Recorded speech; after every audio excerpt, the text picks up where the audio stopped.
오늘 에스라 2장을 쭉 읽었는데요. 70절까지 읽었습니다. 여러분 읽으시면서 새벽부터 입이 꼬이고 혀가 돌아가고 발음하기도 어려운 숫자와 이름들을 읽으면서 아마 정신 사나워지신 분들이 있을 거예요.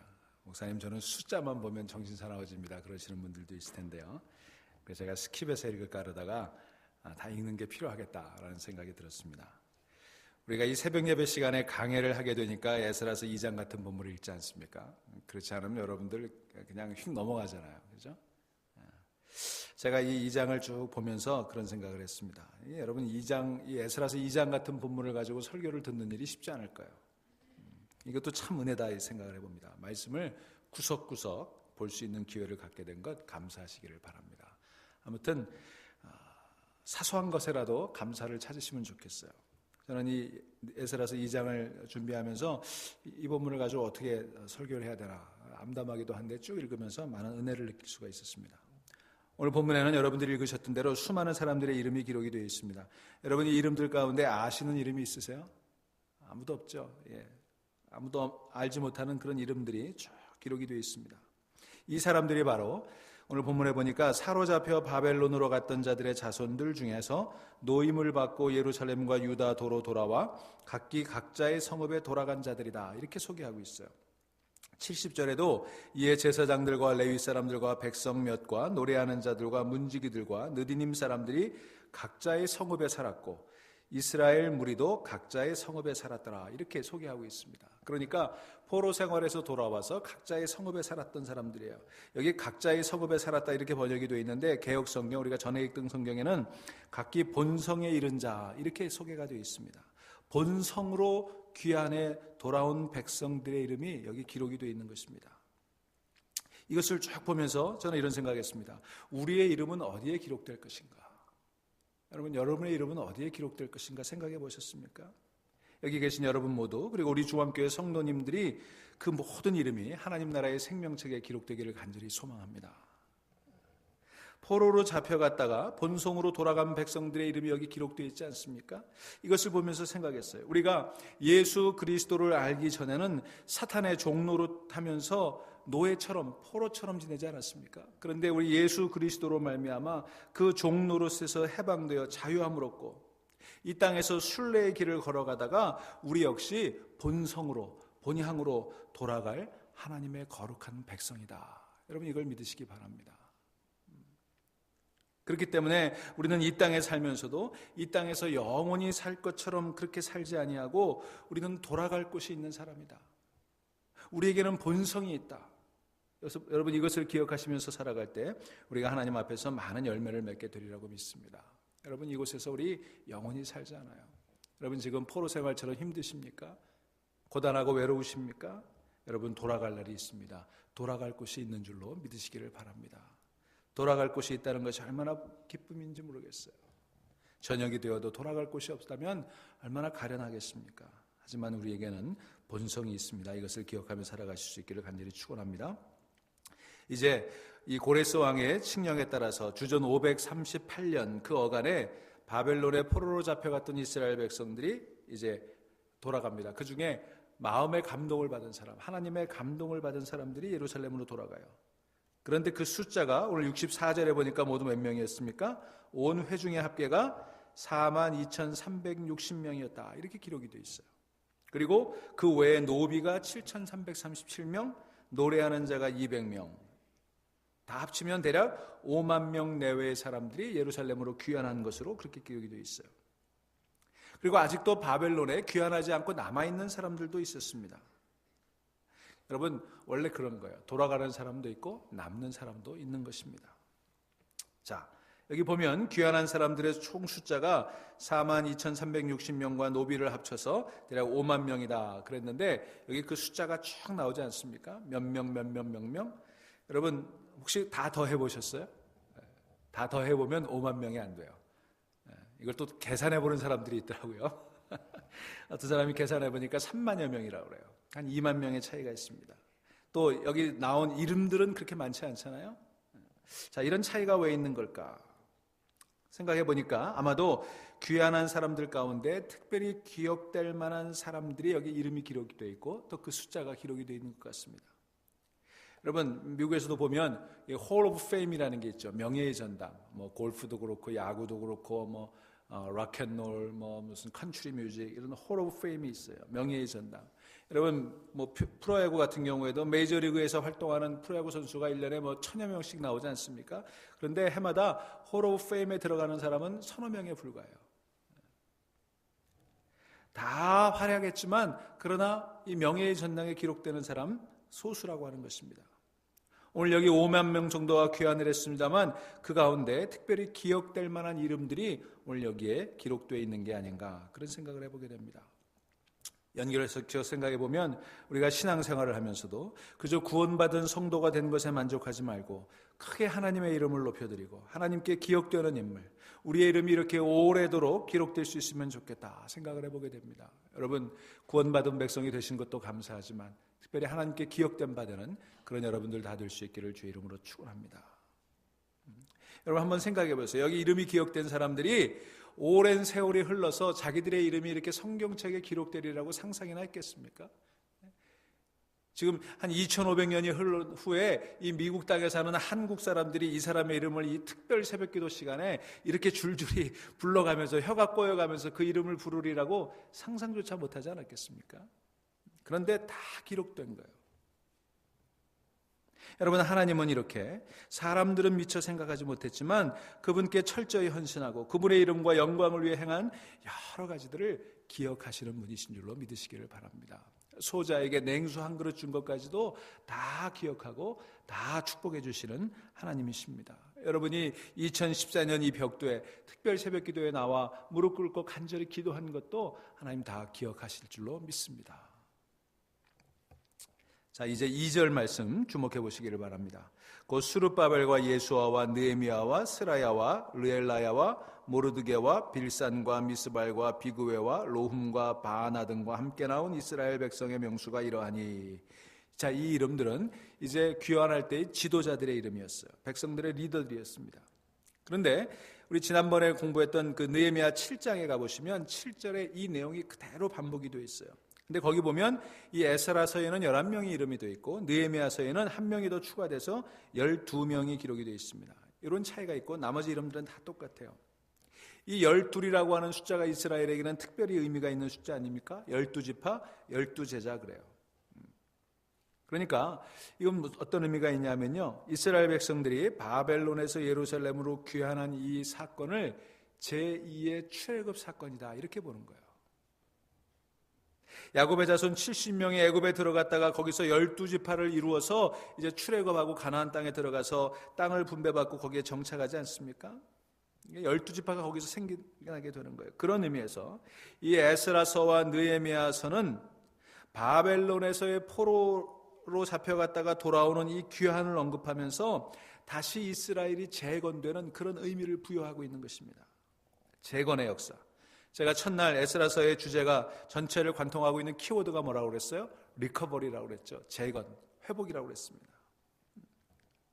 아무쪼록 성도 여러분의 삶 가운데 재건과 회복의 역사가 일어날 수 있기를 주의 이름으로 축원합니다. 무너졌던 것들이 다시 수축이 되고 우리 가정이, 우리 건강이, 우리 사업이, 우리 인간관계가, 우리의 믿음이, 우리 교회가 다시 회복되고 다시 건축되고 치유가 되는 그런 역사가 금년 한 해 우리 삶 가운데 일어날 수 있기를 간절히 소망합니다. 자, 그래서 바벨론에서 포로 생활을 마치고 돌아오는 이 귀한 사건이 또 다른 의미의 엑소더스예요. 출애굽이에요. 그렇게 볼 수 있다면 우리에게는 궁극적인 엑소더스가 무엇일까? 출애굽에서 첫 번째 엑소더스가 있었고 그리고 바벨론에서 다시 예루살렘으로 두 번째 엑소더스가 있었다면 우리 성도들에게 궁극적인 엑소더스는 무엇인가? 그것은 예수 그리스도로 말미암아 사탄의 포로가 되었던 백성들이 가나안 땅이 아니라 하나님의 저 천성으로 들어가는 그 날에 궁극적인 엑소더스가 이루어지게 되는 것입니다. 예수 그리스도의 구원의 역사가 바로 출애굽의 절정이라고 볼 수 있는 거예요. 역사는 그 의미를 반복하면서 완성해 가는 것입니다. 그리고 그 역사의 절정은 예수 그리스도의 십자가 사건이에요. 우리의 영혼이 그 십자가를 통해 구원받게 된 거예요. 여러분, 우리는 이제 이 땅에 살아가면서 궁극적인 엑소더스를 소망하며 예수 그리스도의 십자가를 통해 궁극적으로 출애굽하고 구원받고 예루살렘 우리의 본성으로 돌아갈 날을 소망하며 살아갈 수 있기를 간절히 축원합니다. 자, 여기에 12명의 지도자 이름이 나오잖아요. 그리고 5만 명의 이름을 보면서 기억해야 될 것은 창조적 소수다라고 하는 것입니다. 일찍이 영국의 역사학자 토인비 박사가 이 크리에이티브 마이너리티라고 하는 개념, 창조적 소수라고 하는 개념을 이야기하지 않았습니까? 무슨 얘기냐면 결과적으로 역사는 수많은 사람들이 함께 끌어가지만 그러나 그 역사를 이끌어가는 사람들은 창조적 소수다라고 하는 것입니다. 이 세계 역사는 그런 창조적 소수에 의해서 이루어졌다는 거예요. 여러분, 교회에서도요, 교회의 역사를 만들어가는 사람들은 역시 창조적 소수예요. 신학적으로 말하면 렘넌트, 남은 자들이죠. 하나님께서 남은 자들을 세워두시는 거예요. 여러분, 그렇게 생각해 보면 우리가 숫자가 많다고 교만한 일도 아니고 숫자가 적다고 기죽을 일도 없는 것입니다. 중요한 것은 하나님의 손에 사로잡히기만 하면 쓰임받게 된다고 하는 사실이에요. 크리에이티브 마이너티로 내가 하나님 앞에 창조적 소주자로 쓰임받겠다, 내가 남은 자다, 나는 창조적 소수다, 이런 소명감과 책임감을 가질 수 있게 되기를 간절히 축원합니다. 우리가 그런 의식만 가지고 있으면 우리가 아무리 소수라고 할지라도, 우리 교회가 아무리 작다고 할지라도 귀하게 쓰임받는 교회가 될 줄로 믿습니다. 이 애틀란타에 우뚝 서는 그런 교회가 될 줄로 믿습니다. 세상은 어떤지 몰라도 나는 하나님 나라의 확장과 재건의 역사에 창조적 소수가 되겠습니다. 이렇게 결단하고 헌신하고 끝까지 충성하시면 성도 여러분의 삶을 통해 놀라운 하나님의 역사가 나타나게 될 줄로 믿습니다. 자, 여기서 보면 이 창조적 소수자가 귀환을 했어요. 하나님께로부터 마음의 감동을 받은 사람들이에요. 여러분, 하나님의 마음께서 여러분의 마음을 금년 한 해 감동시켜 주시기를 간절히 바랍니다. 그 하나님의 감동을 받고 이제 돌아가는 거예요. 여러분, 요즘도 이 미국에서 한국으로 역이민하는 사람들이 이제 생기기 시작하지 않았습니까? 근데 사실 이게 쉬운 게 아니에요. 미국에 이민 오는 것도 어렵지만 한국으로 역이민하는 것도 참 어려워요. 여러분, 미국에 10년 이상 사시면요, 한국 돌아가 살기가 참 어려워요. 그죠? 여행 한두 달 하는 건 참 좋죠. 근데 가서 살아라 그러면 저도 지난번에 가보니까 못 가겠더라고요. 그런데 여기 바벨론에 70년 살다가 다시 귀환하는 일 여간 어려운 게 아니었습니다. 더구나 그 당시는 교통수단이 발달한 것도 아니고요, 2,400km나 되는 그 길을 걸어서 가야 되는 거 아니에요.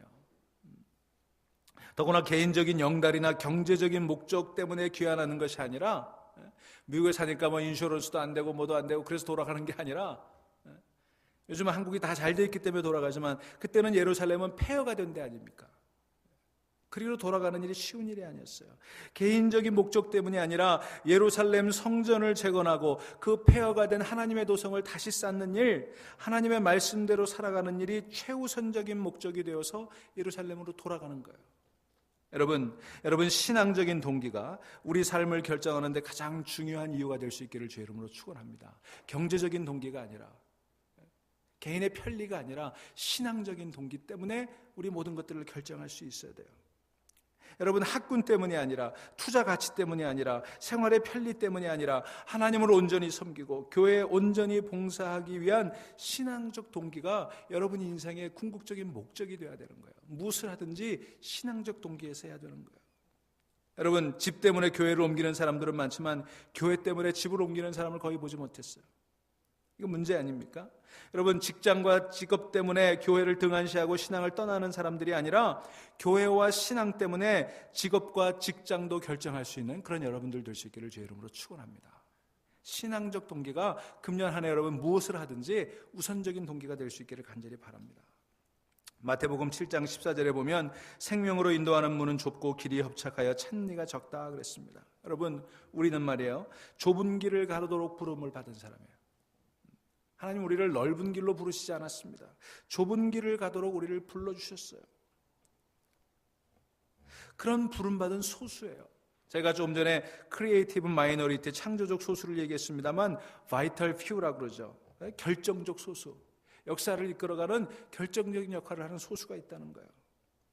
여러분, 오늘 창조적 소수, 결정적 소수 이 두 가지 개념을 배웠는데 여러분, 그런 창조적인 소수, 결정적인 소수가 될 수 있기를 간절히 바랍니다. 여러분 세상 이치가 다 그렇잖아요. 여러분 20대 80 법칙이라는 걸 아시죠? 100이라는 사람이 있으면 100이라는 그 무리가 있으면 그저 일하는 사람이 20이라는 거예요. 일개미들도 보니까요, 일개미는 일하도록 만들어진 개미 아닙니까? 그런데 일개미도 보니까 실제로 일하는 건 한 20%밖에 안 되더라는 거예요. 이게 자연의 법칙이에요. 결국 이 20%의 소망이 있는 거예요. 창조적 소수, 결정적 소수가 모든 공동체를 이끌어가는 것입니다. 아무쪼록 저와 여러분이 하나님 나라를 위해 일하는데 구경꾼, 방관자가 아니라 결정적인 소수, 창조적인 소수가 될 수 있기를 주의 이름으로 축원합니다. 그렇게 결단하고 그렇게 쓰임받고 그 이름이 하나님 나라의 기록이 되는 그 성실하고 충실한 일꾼들 될 수 있기를 간절히 바랍니다. 그러니까 여러분 우리 교회도 이걸 적용해 보면 한 200명 가운데 창조적 소수 20%는 몇 명이에요? 한 40명이에요. 여기 딱 40명 나오셨네. 여러분 그러니까요, 이제는 왜 저 사람은 일 안 하느냐, 왜 나만 하느냐 이런 불평하지 마세요. 그런 불만할 필요가 없어요. 투덜거릴 필요가 없어요. 여러분 불평과 불만 대신에 결단하시기를 바랍니다. 내가 창조적 소수가 되겠다.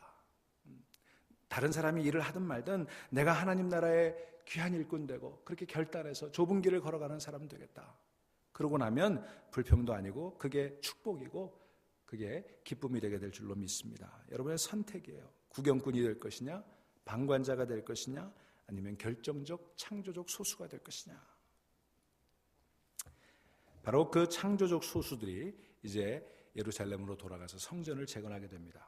그런데 그들이 성전을 재건하면서 어제 아침에도 즐겁게 예물을 드린 사람들의 이야기를 했습니다만 오늘 68절에도 그 이야기가 다시 나옵니다. 68절 보시면 어떤 족장들이 예루살렘에 있는 여호와의 성전터에 이르러 하나님의 전을 그곳에 다시 건축하려고 예물을 기쁘게 드리되 힘 잘하는 대로 공사하는 금고에 드리니 금이 6만 1,000다리기요 은이 5,000만에요 제사장의 옷이 100벌이었더라. 이렇게 기록이 되어 있어요.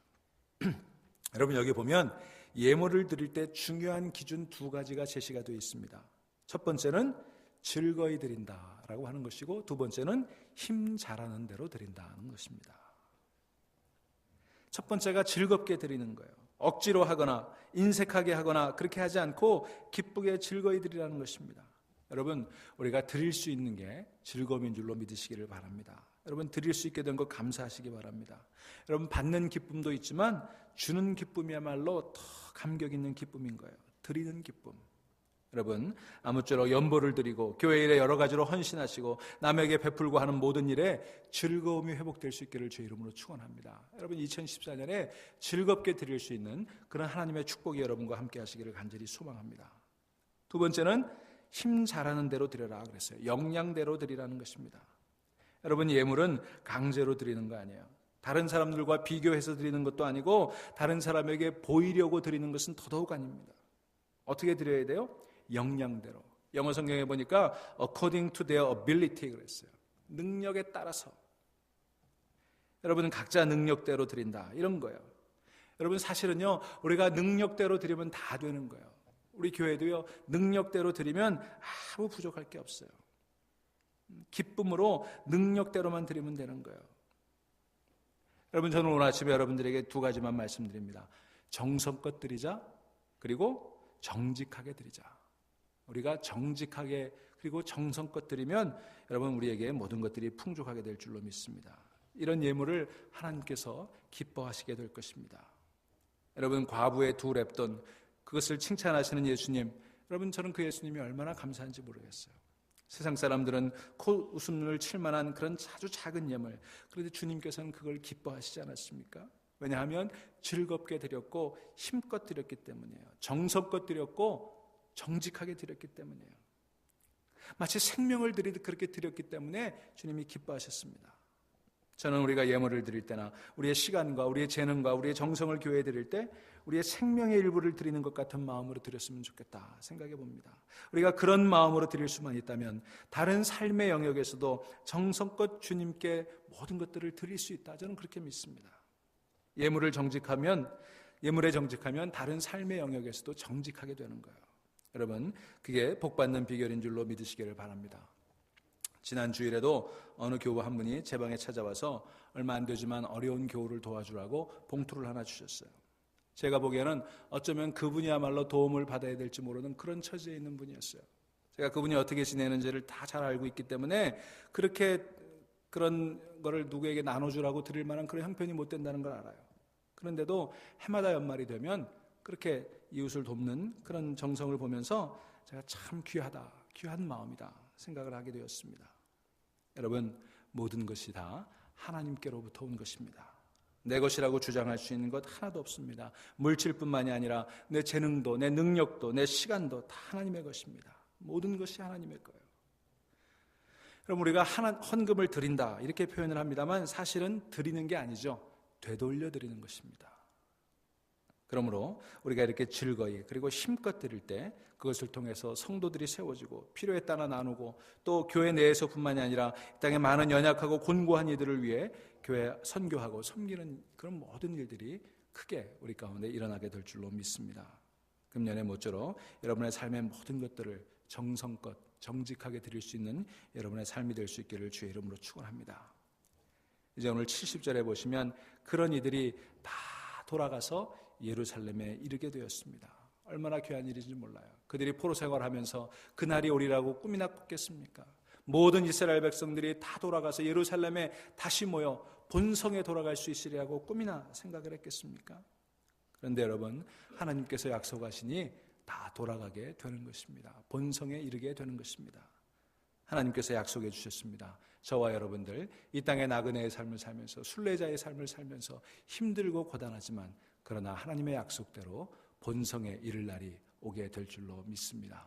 그날까지 믿음을 지키며 오직 믿음으로 하나님 앞에 정직하고 정성스럽게 살아가며 하나님의 마음에 감동을 입은 그런 사람으로 사실 수 있는 2014년이 되시기를 주의 이름으로 간절히 축원합니다.